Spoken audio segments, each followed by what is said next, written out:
This is a quick video to talk to you just a little bit about Chapter 5, which is the infectious process and environmental control. We all know kids get sick often in early childhood classrooms and even into kindergarten and first grade.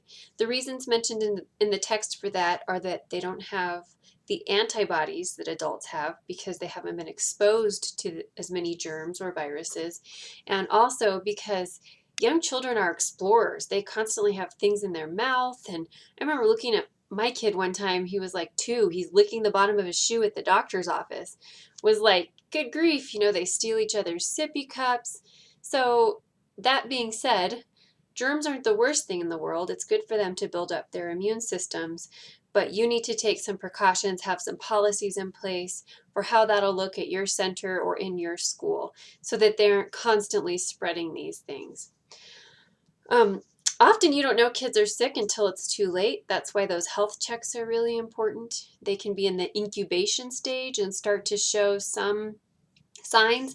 I think one of the teachers, Debbie Schoenfeld, this week in the discussion board area mentioned a little girl in her classroom that had a really high fever, and it started out as she felt cold and then it progressed through the day, and by the time you realize they have a fever, then it's like, oh, time to go home. So it's really hard to catch those things early. And in fact, I do it with my own kids. Sometimes I don't, they're acting differently, but I don't know, are they sick enough to stay home from school? They don't have a fever yet, but they might get one, or they have all these other symptoms, but they don't have a fever. All of those things are addressed in this chapter, including the forms and the policies that you should have in place for yourself as a teacher. When should you go back to work? When should students come back? How to administer medication, immunization requirements. What kind of environment can you create that's most conducive to not spreading those germs? And then lastly, it talks about continuing your education and other early childhood specialist education as the medical field constantly changes and we're learning new things. It's good to be up to date.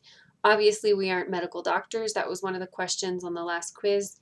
So we can't recommend, or the quiz before last, we can't recommend glasses or prescribe even an over-the-counter medication, but we can definitely tell parents about our concerns and have them seek out advice from medical professionals. I hope you enjoy this chapter, and I will check in with you in the next chapter.